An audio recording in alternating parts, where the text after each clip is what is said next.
I never believed in fate until that damn map showed up. I don't know why it ended up in my life, or how it even found its way into my hands, but I can't shake the feeling that everything, absolutely everything, in my life has led to that one moment. When I found that map, it wasn't just a piece of paper. It was the beginning of the unraveling. And now, I'm sitting here, staring at it, wondering what the hell I'm supposed to do with this mess I've gotten myself into. It started on a Tuesday, a day no different than any other. I was at home alone, and I had just finished my usual ritual, a quiet evening, the kind that made me feel like I was somehow fading into the background of my own life. I don't get out much anymore, but I used to. Before everything. Before the storm. The storm. That's how I describe it. The sudden, chaotic, violent storm that came through and left everything unrecognizable in its wake. I'm talking about the accident. The one that took her. I don't speak her name anymore. Not because I don't want to remember her, but because saying it out loud makes everything too real again. I don't want to feel the way I did back then, back when every single moment was either a blur or a scream. But that day, that Tuesday, something happened. Something small, insignificant to anyone else. But to me, it was a trigger. I found a key. It wasn't like the keys you use every day, like the ones I had been carrying around for years. No, this key was different. It was old, heavy, with a worn leather tag attached to it. The tag had a single word on it, penumbra. I stared at it for a while, wondering why on earth I was holding a key that I'd never seen before. I didn't remember it from the apartment. I didn't remember it being on the keychain I'd been using for years. It wasn't one of the spares, and it definitely wasn't something I'd left behind when I moved in here. The more I thought about it, the more I realized that I didn't have an explanation. And the more that uncertainty gnawed at me, the more I knew I had to find out what this key opened. The thing is, at the time, I wasn't looking for a mystery. I wasn't looking for any kind of closure. But here I was, holding a key to a door I hadn't known existed. And that's where it all began. I searched the apartment first, of course. I checked every drawer, every closet, every nook and cranny, even the places I knew I'd already searched 100 times. Nothing. I was about to give up when my hand brushed against the back of the bookshelf. It was an old piece I'd inherited. Nothing fancy, just something that held a lot of books and a lot of dust. But as my hand slid along the edge, I noticed a gap between two books. The gap wasn't much, just a sliver, but it was enough to make me stop. I pulled the book out, and then I saw it, a small, hidden compartment behind the shelf. My breath caught in my throat. Inside the compartment was a single envelope, aged and yellowed with time. There was no address, no name, just a symbol, a circle, with 3 jagged lines cutting through the center. It looked like something out of a dream, a symbol that didn't belong in the real world. I opened it slowly, almost afraid to see what was inside. Inside was a map. It wasn't just any map. This map was different. It was hand-drawn, with intricate details and locations that didn't make sense. The map had no title, no key, no explanation. Just lines, markings, and symbols that seemed to shift the longer I stared at them. It felt wrong, like it was calling to me. The edges of the map were frayed, and in the top left corner, written in the same jagged handwriting as the symbol, was a note. "You're too late. They know." I froze. Who was they? What was I too late for? And how had this envelope, this map, found its way into my hands? I had no idea. But the worst part was that I felt a chill run through me, as though I had already been caught up in something much bigger than I could understand. I tried to push it aside, to tell myself it was just some weird coincidence. But deep down, I knew better. Something was happening. Something that had already begun. As I sat there, looking at the map, I realized there was no going back. The moment I opened that envelope, the moment I touched that key, I had crossed a line. And I couldn't stop myself from wondering just how far this rabbit hole went. That night, I couldn't sleep. The map had haunted me, its cryptic symbols and fragmented locations spinning through my head like a tangled web. I tried to convince myself that it was nothing, that it didn't mean anything. Maybe it was some elaborate joke, a prank someone had played on me. But I couldn't shake the feeling that it was real, that it was trying to tell me something I wasn't prepared to understand. I got out of bed around 3 a.m., grabbed the map from my desk, and spread it out on the kitchen table. The more I looked at it, the more I realized how unsettlingly detailed it was. Each line, each curve, each marking felt deliberate, almost obsessive. The map was drawn with precision, like someone who had spent years perfecting it. There were locations marked with X's, some with names I didn't recognize, others with symbols that made my stomach twist. The strangest part, though, was the way the map seemed to change the longer I stared at it.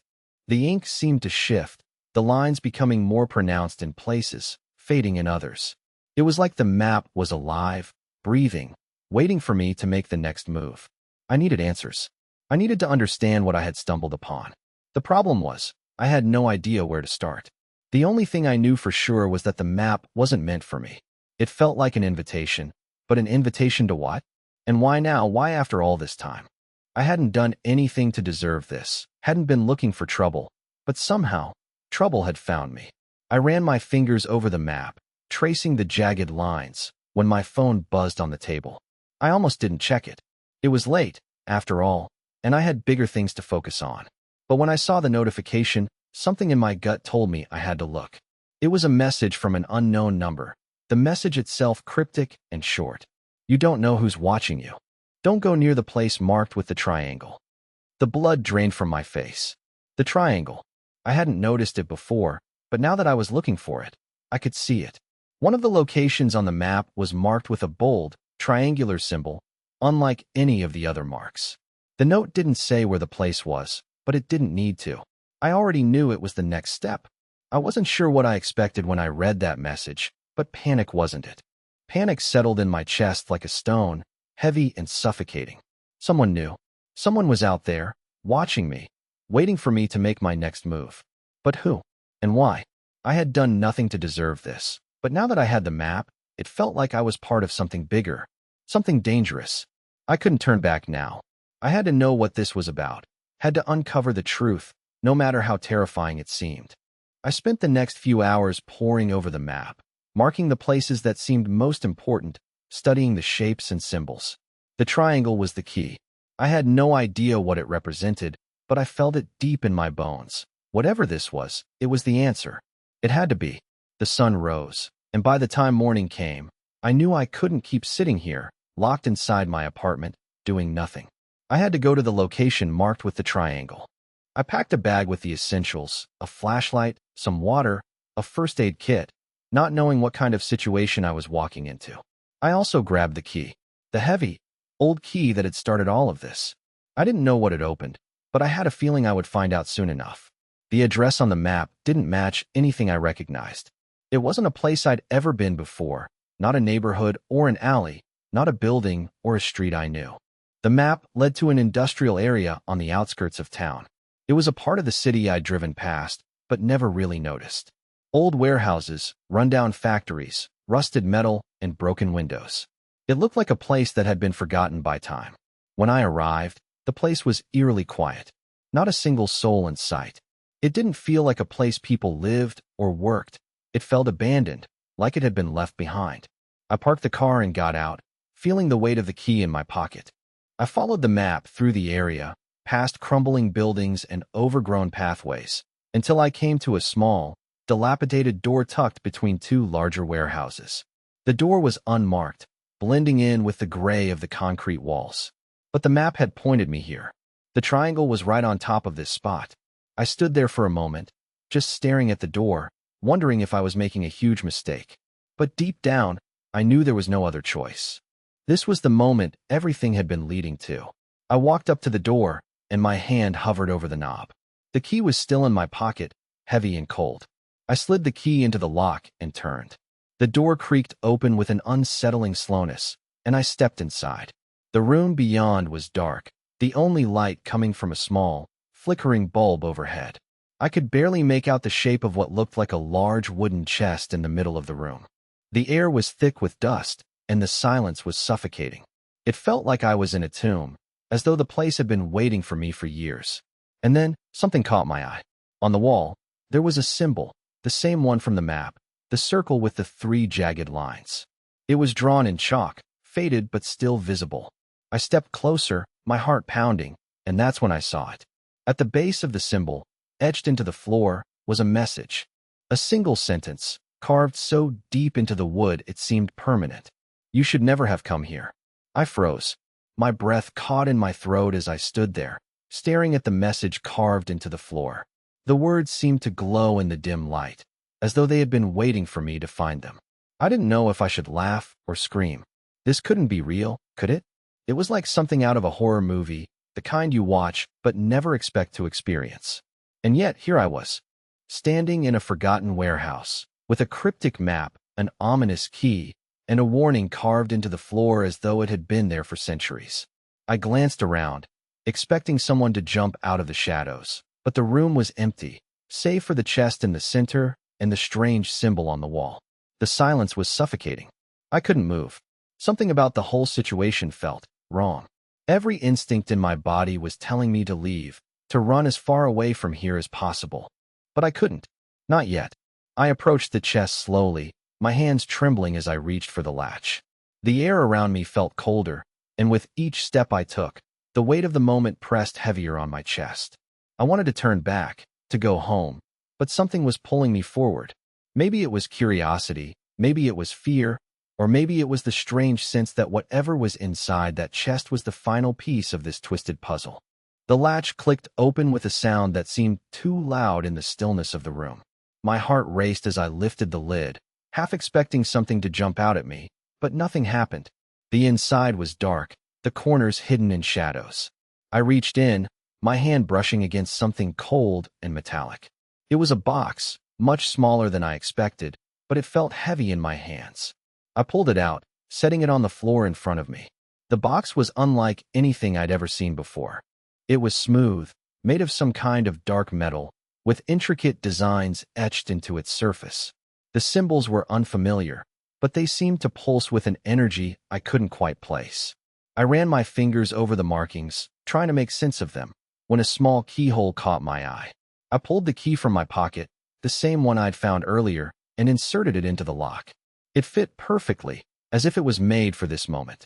The box clicked open with a soft, metallic sound, and the lid slowly lifted on its own, revealing what was inside. At first, I didn't know what I was looking at. It was a small, glass vial filled with a thick, dark liquid. The liquid seemed to shimmer in the low light, as though it was alive. My mind raced, trying to come up with an explanation, but none made sense. Why would someone hide this? What was it for? I reached for the vial, and as soon as my fingers touched it, the room seemed to shift. The air grew even colder, and a deep hum filled my ears. The world around me began to blur, like I was being pulled into something, some kind of vortex I couldn't escape. My heart pounded in my chest, and I tried to pull my hand away, but I couldn't. The vial felt like it was glued to my skin, pulling me deeper into whatever nightmare I had just stumbled into. That's when I heard it. A voice. It was soft at first, like a whisper, but it grew louder with each passing second. I couldn't understand the words, but the tone was unmistakable, threatening, urgent, desperate. It was like the voice was coming from everywhere at once, echoing through my mind and rattling the walls of the room. I slammed my eyes shut, trying to block out the sound, but it was no use. Suddenly, the vial cracked open in my hand. The dark liquid spilled out, dripping down my fingers, and the room seemed to collapse around me. The walls, the floor, the ceiling, all warped and twisted as though they were being torn apart by invisible hands. The voice grew louder, almost deafening now, and I could feel the temperature drop even further. It was like I was being pulled into a cold, empty void. And then, as quickly as it started, everything stopped. I was standing in the middle of the room, the vial now empty in my hand. The chest was gone. The symbol on the wall had vanished, leaving only a bare, gray wall behind it. I couldn't breathe. I couldn't think. I had no idea what had just happened, but I knew one thing for sure. I wasn't alone anymore. A presence, cold and dark, was looming behind me. I could feel it. My skin prickled with a sense of dread, and I slowly turned around, half expecting to see something that shouldn't exist. But there was nothing. Nothing but the emptiness of the warehouse. I couldn't explain what I had just experienced. Was it real? Had I lost my mind? But the feeling, the pressure that had settled in the room, told me it was anything but a hallucination. Something had changed. Something had been awakened, and I was at the center of it. I didn't know what to do. I didn't know how to get out of here, or what to make of any of it. But I knew one thing for sure. I couldn't stay here any longer. I turned to leave, but before I could take a step, something caught my eye. A flicker of movement, just out of my line of sight.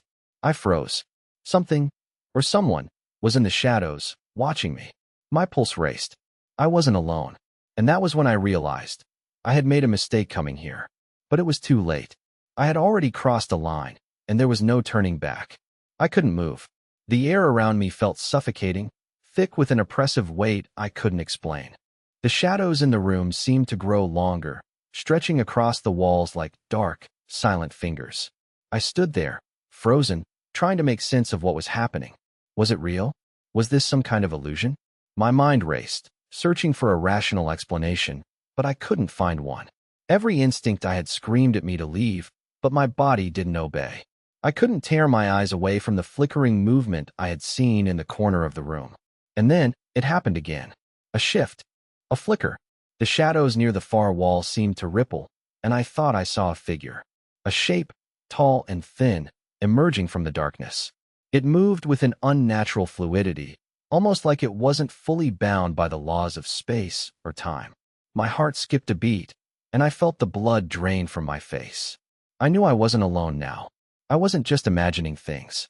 Someone, was in this room with me. But I didn't want to turn around. I didn't want to confirm it, but my body betrayed me. Slowly, inch by inch, I twisted my neck to look behind me, the hair on the back of my neck standing on end. It was there. The figure was tall, impossibly thin, its form shifting and melting like it wasn't quite human. Its face was a blur, as if trying to hold on to the shape of a person but unable to. The edges of its body flickered in and out of focus, and the longer I stared at it, the more it felt like it was looking right through me, like it could see my thoughts, my memories, all the things I tried to bury deep inside. I opened my mouth to scream, but no sound came out. I tried to move, to run, but my legs felt like they were cemented to the floor. The room felt colder, so much colder now, like the temperature had dropped by several degrees in the blink of an eye. My breath came out in ragged gasps, but the figure didn't move. It just watched. And then, a voice. Not one I could hear with my ears, but one that echoed inside my mind, filling every corner of my consciousness with a single, chilling sentence. You found us. I tried to shake the voice away, tried to block it out, but it lingered, echoing in the silence. The words held weight, power. It wasn't a question, it was a statement. The figure's presence was suffocating now, like the walls of the room were closing in on me. I couldn't breathe. My chest tightened, and my vision began to blur at the edges. I didn't know how much longer I could stand there, trapped in this nightmarish reality. And then, as suddenly as it had appeared, the figure vanished. The shadows seemed to pull back, and the temperature in the room returned to a more familiar level. I was alone again, but I wasn't.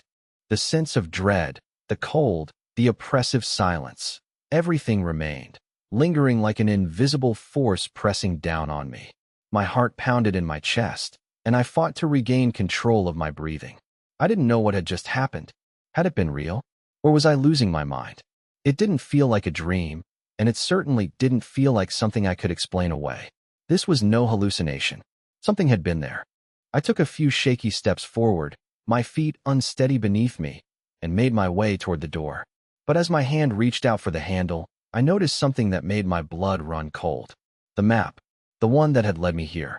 It was lying on the floor near the chest. But it wasn't how I remembered it. The lines, the symbols, they had changed. The markings I had studied earlier, the ones I had thought were set in stone, were now different. The triangle that had marked the location where I stood now had an additional symbol beneath it. A circle, with a slash running through it. I bent down, my hands trembling, and picked it up. The new symbol felt wrong. It was more than just a marking. It was like a warning. But a warning for what? And why was it changing? I had seen that triangle before. It was the exact spot on the map, the location I had come to. But now it felt like the map was alive, shifting in response to my presence. I ran my fingers over the paper, trying to make sense of it. But as I did, something else caught my eye. A new message, written in the same jagged handwriting that had appeared on the walls of the warehouse. They will come for you. The door is open. I felt a wave of nausea rise up in my throat. What did it mean? The door is open? The only door I had passed through was the one I had just entered. What door was this talking about? I stood there, staring at the map in my hands, unable to move. My mind raced. Who were they? What door? And why had this all started with a simple key, a map, and a warning? The darkness outside the warehouse was closing in. I had to make a decision. Whatever was happening, whatever was pulling me into this mess, it wasn't over. In fact, it felt like the beginning of something much bigger. Something far darker than I had ever imagined. I couldn't ignore the map. I couldn't ignore the fact that I had opened the door. The door, it seemed, was always meant for me. And if I didn't act now, I would never get out. But how could I face whatever was waiting on the other side? I didn't know the answers. But I knew one thing. I was going to find out. I don't know how much time passed. Seconds, minutes, hours. Everything blurred together, and all I could focus on was the feeling of that map in my hands, its symbols shifting and changing with every passing second. The message, too, lingered in my mind like a haunting whisper. They will come for you. The door is open. What did it mean? Which door? I had entered the warehouse, sure, but there was nothing special about it. At least, not until the moment I found the chest and the map. The weight of it all felt unbearable. Something was waking up. Something that shouldn't be. The air in the warehouse seemed to grow thicker, and the silence became almost suffocating. I could feel it now, the invisible pull drawing me deeper into whatever dark story I had accidentally stumbled into. It was too late to turn back.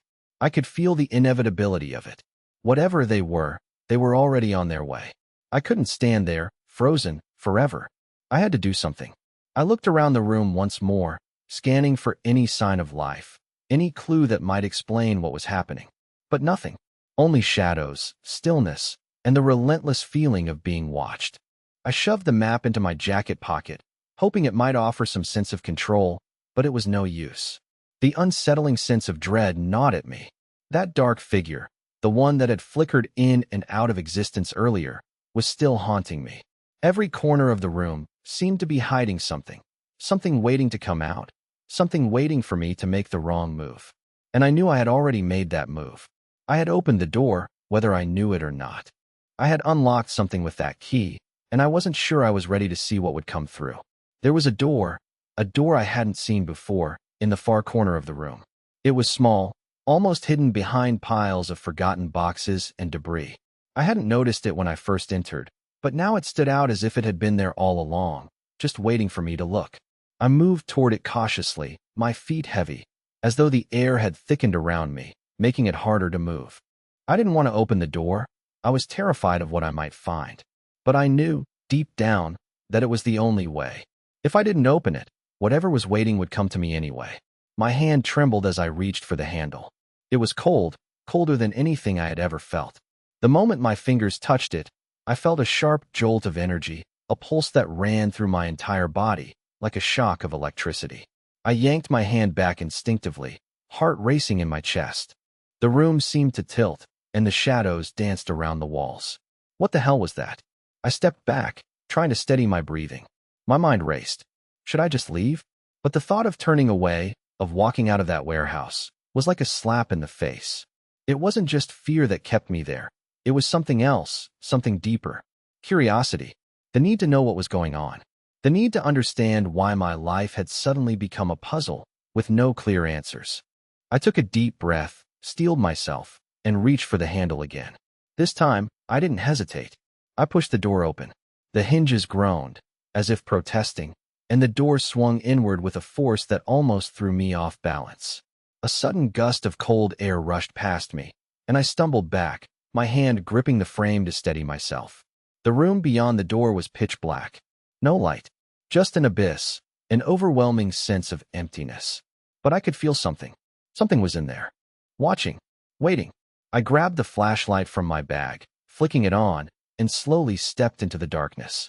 The beam of light cut through the blackness, illuminating just enough to show me the contours of the room. It was small, a narrow hallway that seemed to stretch on endlessly. The walls were cracked, the floor covered in dirt and dust. There was a faint smell, something metallic, like blood mixed with rust. I hesitated, the beam of light shaking in my hand as I scanned the narrow corridor. At the far end, barely visible, was a door. I didn't know why, but I had a feeling that was where I needed to go. That door was important. Every instinct screamed at me to turn back, but I couldn't. Not now. Not when I was this close. I had already come so far, and I was beginning to understand that whatever was happening wasn't just random. This had been planned. The sound of my footsteps echoed in the narrow hallway, my breath shallow as I made my way toward the door. As I walked, the walls seemed to close in on me, the darkness pressing against my skin, making it harder to breathe. I couldn't explain it, but the air felt alive, like the entire space around me was watching, waiting for something to happen. Finally, I reached the door. It was made of metal, rusted and beaten by time, and there was a large symbol carved into it, the same symbol from the map, the circle with the slash through it. I stood there for a moment, just staring at it, trying to make sense of it all. What was behind this door? And why was it calling to me? My hand shook as I reached for the handle, turning it slowly. The door opened with a creak, and the flashlight flickered, casting erratic shadows on the walls. What I saw beyond the door took my breath away. It was a room, but not like any room I had ever seen. The floor was covered in strange, foreign symbols etched into the stone, glowing faintly with an otherworldly light. The walls were lined with bookshelves, but they weren't filled with ordinary books. They were filled with objects, strange, unrecognizable artifacts. Some looked ancient, others more modern, but all of them radiated an energy that made my skin crawl. At the center of the room stood a pedestal, and on top of it was a small, glass orb. It was glowing, swirling with a dark, iridescent mist. I felt drawn to it, as if it was calling me, inviting me to come closer. I stepped into the room, and the moment my foot crossed the threshold, the door slammed shut behind me, sealing me inside. I was trapped, and the orb on the pedestal began to pulse. The door slammed shut behind me with an echo that reverberated through the room, sending a chill down my spine. I froze for a moment, trying to process what was happening, but there was no time to think. The orb on the pedestal was now glowing brighter, its swirling mist spinning faster and faster, almost as if it were alive, as though it were pulling me toward it. My heart raced in my chest, the cold sweat beginning to bead on my forehead. This was no longer some strange curiosity I could brush off. Whatever this was, whatever I had stumbled upon, it wasn't ordinary. It was something much darker. I took a slow, cautious step forward, the floor creaking beneath me as I moved. The faint glow from the symbols on the floor seemed to shift in response to my movement, their lines pulsating in rhythm with the orb. The air felt heavy, like the room itself was holding its breath, waiting for something to happen. I had to get closer to the orb. Something told me I had no choice. As I moved toward it, I noticed the walls around me, lined with the strange artifacts, ancient-looking books, twisted metal sculptures, what appeared to be jars filled with some kind of liquid, though I couldn't tell what. The objects seemed to hum with a strange energy, as though they were alive, each one radiating its own particular aura. I didn't know what kind of place this was, but I had a sinking feeling I wasn't supposed to be here. The room felt like it was waiting for me, like it had been prepared for my arrival, and that thought sent a cold shiver through my spine. I stood just a few feet from the pedestal now, my hand reaching out toward the orb, though every part of me screamed to turn back. I couldn't stop myself, though. I felt drawn to it, the pull too strong to resist. My fingers grazed the smooth glass of the orb, and immediately, a sharp pulse of energy shot through my body, knocking the air from my lungs. The mist inside the orb surged violently, and I stumbled back, my heart thundering in my chest. That's when I heard it. A voice, not in my ears, but in my mind, cold and clear as though it were coming from everywhere at once. You shouldn't have touched it. I froze, my hand still hovering near the orb. The voice wasn't familiar, but it had an unsettling, authoritative tone to it, as though whoever, or whatever, was speaking knew exactly what I had done and the consequences of it. I pulled my hand back quickly, but the orb's glow intensified. The swirling mist began to take on a darker hue, shifting from the light purple and blue it had been to a deep, blood red. The symbols on the floor flared up, glowing fiercely, and the room felt as though it was closing in around me. The voice returned, but this time, it was closer. It felt like it was right behind me, whispering in my ear. Now you've opened the door. You've allowed them to see you. My breath caught in my throat. Them. Who were they? And why was this happening now to me? I turned quickly, half expecting to see something or someone standing in the dark corners of the room, but there was nothing. Just the oppressive silence, the strange hum of energy in the air. but I could feel it. Something was watching me. I couldn't explain it, but the sense of being hunted was overwhelming. It was like a dark presence had descended on the room, wrapping around me like a tightening noose. I stepped back from the orb, my eyes never leaving it. Whatever this was, it wasn't something I could handle on my own. I needed answers, and I needed them fast. I turned my gaze to the shelves lining the walls, each one seemingly more bizarre than the last. I spotted a book, its cover cracked and aged, the spine warped. It looked ancient, as though it had been sitting there for centuries. Something told me this was important, more important than the orb. I couldn't explain why, but I needed to know what was written inside that book. I rushed over to the shelf, my fingers trembling as I pulled the book from its place. It was heavier than I expected, and as I opened it, the pages seemed to resist, as though the book itself didn't want to be read. I forced the cover open, and the first page I saw was covered in strange symbols, similar to those on the floor. They weren't words, not in any language I recognized, but they looked significant, ancient. Then, my eyes fell on a section of text, written in a more familiar script. It was a description, though the words didn't make much sense at first glance. The door you opened is not a door to a place, but to a time where the veil between worlds is thin and the watchers are free to cross. The words hit me like a punch. A time?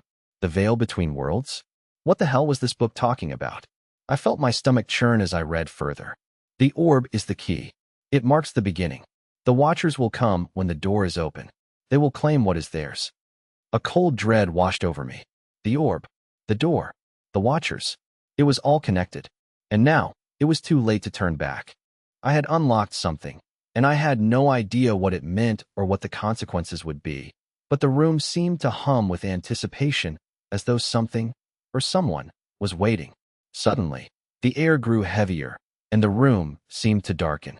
I could feel a pressure building in the space around me, a sensation I could only describe as the weight of being watched.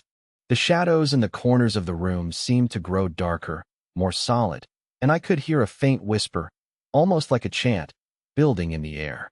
I couldn't see anything, but I knew. They were here. The watchers had come. I slammed the book shut and turned to run for the door, but before I could take a step, I heard it again. The voice. You cannot leave. Not now.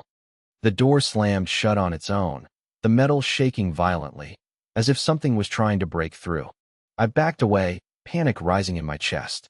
The walls around me began to pulse with light, the symbols on the floor shifting in patterns I couldn't understand. I wasn't sure if this was real, if I was losing my mind, or if something truly unnatural was happening. But I knew one thing for certain. There was no escape now. The pressure in the room grew unbearable. Every inch of space felt as though it was closing in on me, the walls narrowing, the ceiling lowering. My pulse pounded in my ears, louder than the whispering chants that seemed to reverberate through the air. I could feel the air grow thick with an unnatural energy, like the very atmosphere around me was alive, an entity unto itself, feeding on fear, on dread. The shadows along the walls no longer flickered. They crawled, slithering like tendrils, as though they were reaching for me, waiting for the moment I would make the wrong move. I couldn't think clearly anymore. My thoughts were clouded by panic, and my mind scrambled for an escape, but the door was sealed.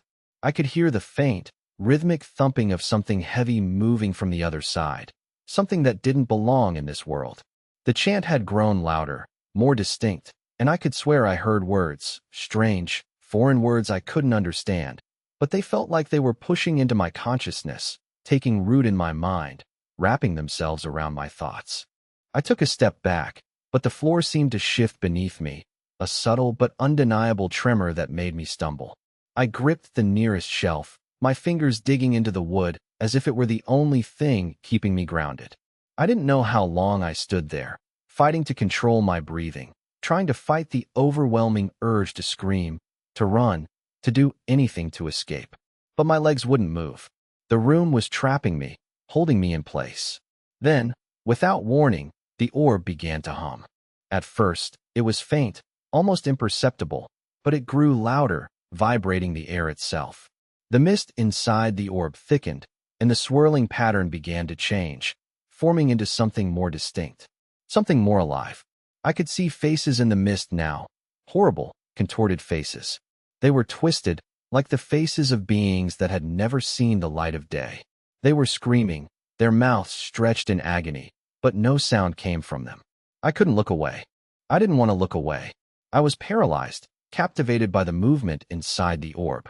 And then, the chanting grew louder, until it was deafening, the words wrapping themselves around me like chains. I couldn't tell where the sound was coming from anymore. It wasn't from the orb. It was coming from everywhere, all at once, as if the very room itself had begun to speak. The time has come. I froze. I didn't want to hear it. I didn't want to understand it, but somehow, I did. It wasn't just the room that was alive. It was the very air, the shadows, the symbols etched into the floor. They were all alive, and they had been waiting for this moment. They had been waiting for me. The orb's glow intensified, casting an eerie red light across the room. My eyes burned from the intensity of it, and my hands shook violently as I reached up to shield my eyes, trying to block out the blinding light. I knew, somehow, that this was only the beginning. That whatever was coming, whatever was about to happen, was far worse than anything I could have prepared for. The shadows in the corners of the room shifted again, this time moving toward the pedestal.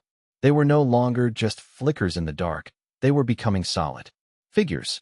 Tall, elongated shapes that were shifting in and out of focus.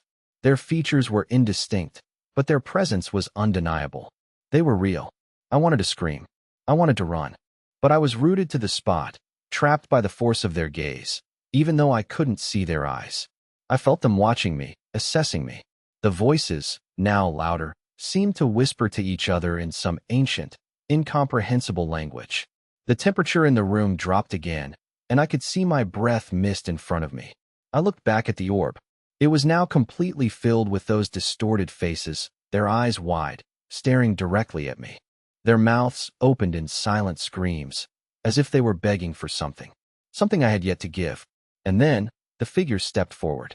One of them, taller than the others, its form more defined, reached out with a long, skeletal hand, its fingers elongated, its skin stretched taut over its bones.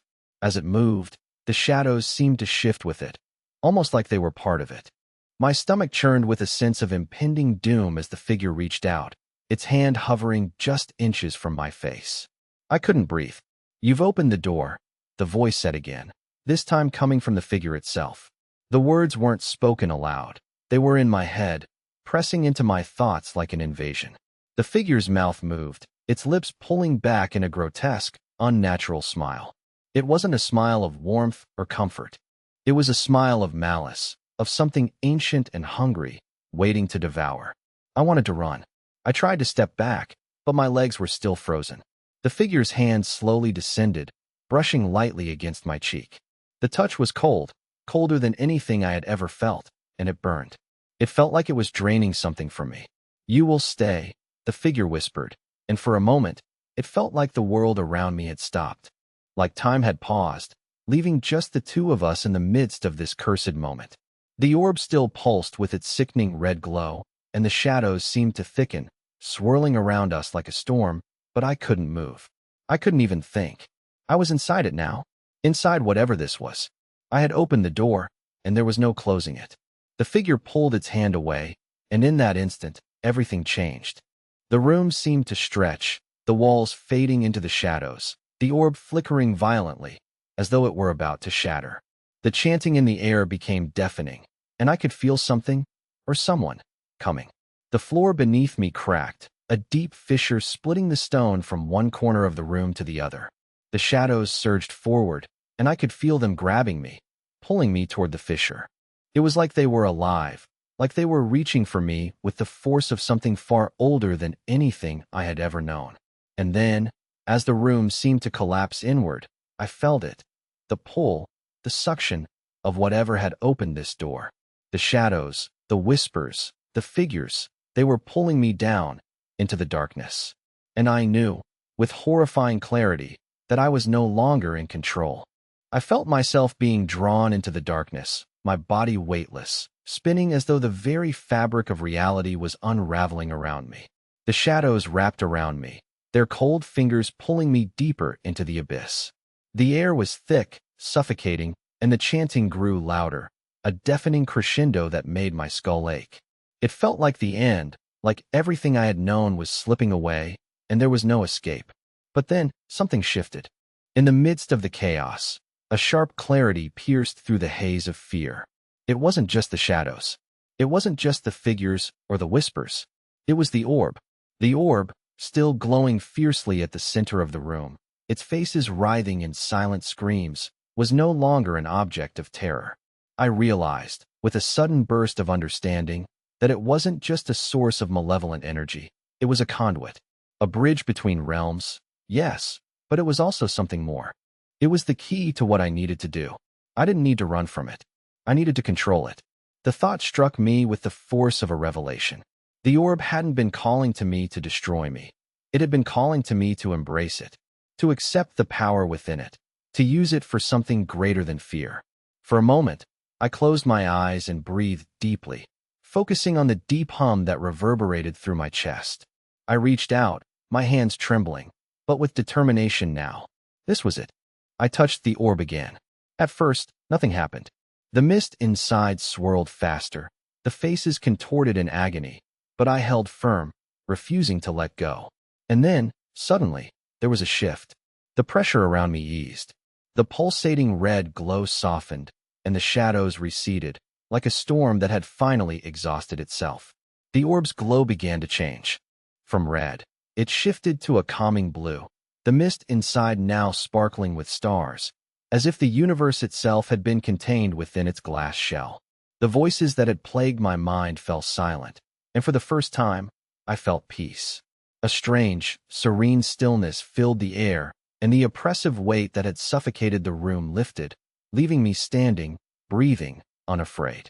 I opened my eyes. The room had transformed. The cracks in the floor had sealed themselves, and the walls no longer felt like they were closing in.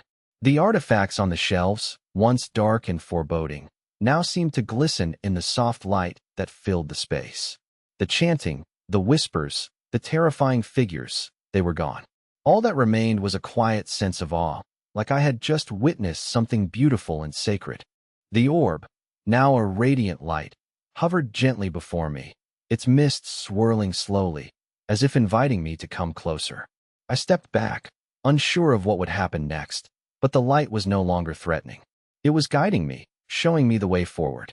And then, the door, the one that had sealed itself moments ago, creaked open. Not with a forceful slam or a violent push, but with a soft, welcoming motion, as though it were inviting me out into the world beyond. I could hear the faint sound of the wind outside, the familiar sounds of the world I knew. For the first time in what felt like an eternity, I smiled. It was over. I wasn't trapped anymore. Whatever had been unleashed by the door, by the map, by the orb, had been put to rest. It was no longer a threat. The orb's light flickered once more, then dimmed, as if it was content with the resolution. The room began to fade, and I stepped forward, out of the darkness and into the light, walking through the open door. I stepped outside into the cool, fresh air, breathing deeply, feeling the weight of everything that had happened begin to lift from my shoulders. The world felt normal again. The stars above twinkled peacefully in the night sky, and the sounds of the city were distant but comforting. It was as though nothing had changed, yet everything had. I glanced back at the warehouse one last time. The door was closed now, sealed shut, as if it had never existed. There was no trace of the horrors I had encountered, no hint of the otherworldly power that had nearly consumed me. The map, the key, the orb, they were gone, tucked away into some corner of my mind, a dark chapter in a book I would never open again. But there was peace now. No more fear, no more whispers in the dark. Only the quiet hum of the world, the steady beat of life. And for the first time in months, I felt like I could breathe again. I wasn't running anymore. I was free. The journey had ended. And somehow, I had found my way back.